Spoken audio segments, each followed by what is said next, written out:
Mrs. Claus coming to you today with a very important update.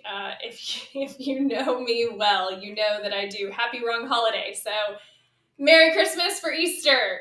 And anyway, I happen to be in this for today for a work thing. So, I'm going to bring you my update in this outfit. I wanted to talk about potential housing market crash in 2024 versus inflation, or at least what some people are saying about a housing market crash. So I like to look at the data, the facts, especially being an economist in my background. So let's look at the data. Home prices are shooting back up and inflation is not letting up. The median sale prices have shot up by 6.5% nationally, and I don't think that qualifies as a housing market crash. And are homes still unaffordable for many Americans? Yes. Are we heading into a housing market crash? In my opinion, no.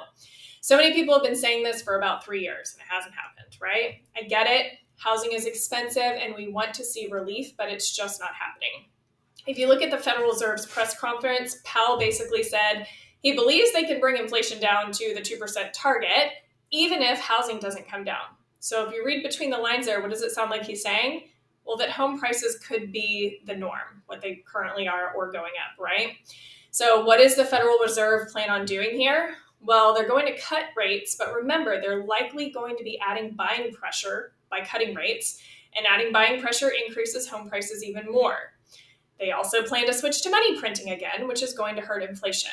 And this is public info. They kind of hide it with their jargon, but if you understand what they're saying, that's what they're saying, right? So housing inventory is important to look at because housing is determined by supply and demand. And right now, nationally, we roughly have about 3 months of supply right now. So if you want a housing market crash to jump in and buy real estate, well, you're going to want there to be a lot more sellers than buyers, right? Well, we don't have enough sellers right now. There's not enough inventory, at least right now. The data shows this isn't happening. There just simply isn't enough sellers. And let's talk about interest rates too.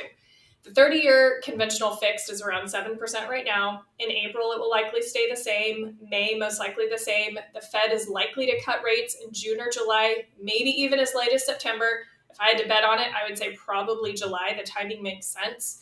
But once they start cutting, they're not going to stop. When they start going down, it will likely not be in a linear line. Typically, it kind of goes up, down, up, down, up, down, but down more than up. So just be prepared for fluctuations. I'm happy to be your resource to help talk through that with you. But by the end of the year, we're thinking we'll likely be around the high 5s to low 6s for conventional loans, and then all the government loans a little bit lower than that, usually by about 0.5%. So that's good news, but lower rates will add more buying pressure, which usually results in home prices going up.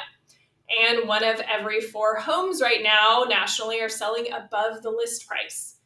The big institutions are predicting a range of anywhere from a 2% decrease to a 5% increase in home prices, meaning no housing market crash, but also no huge spike up either. So these are all important things you can use to guide your clients. Call me if you have questions. I am here at your service.